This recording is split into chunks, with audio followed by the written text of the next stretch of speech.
Hello, Deseret book customers. My name is Chris Stewart. And I'm Ted Stewart. And we're the authors of 7 Miracles That Saved America, Why They Matter, and Why We Should Have Hope.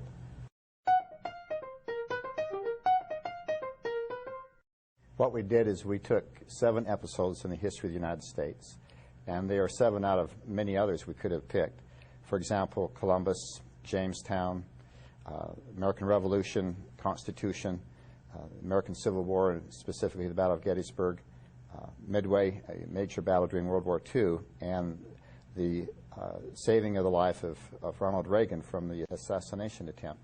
And we give a little bit of a history of each one of those, but we also try to bring it home by having a first-person account to make it a much more vivid experience for the reader. I was sitting with a friend of mine, this is 2 or 3 years ago, and he was telling me this story of Abraham Lincoln and a very specific incident where he was praying over the Battle of Gettysburg and pleading with God, saying, we have to win here. We can't stand another defeat like we've experienced in so many battles before.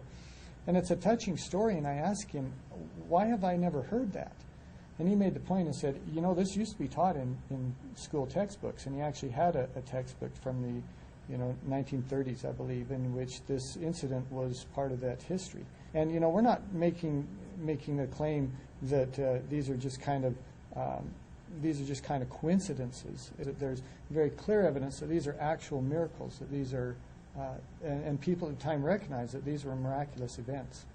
This book is a little bit different than another history book. It's very well researched, very well sourced, but we tell it not through a narrative. A good part of the book is told through first-person accounts of people who were there. We think, well, once 51% of the country has turned away from God or is no longer interested in God, then that's it, and it's over.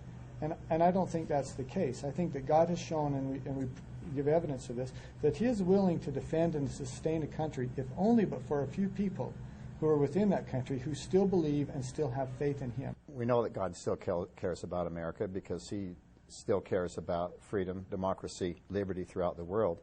And as long as America has that significant role of being that beacon to the rest of the world, then most certainly God still matters to America. We think we have to be reminded as Americans that we have this very significant role in God's plan.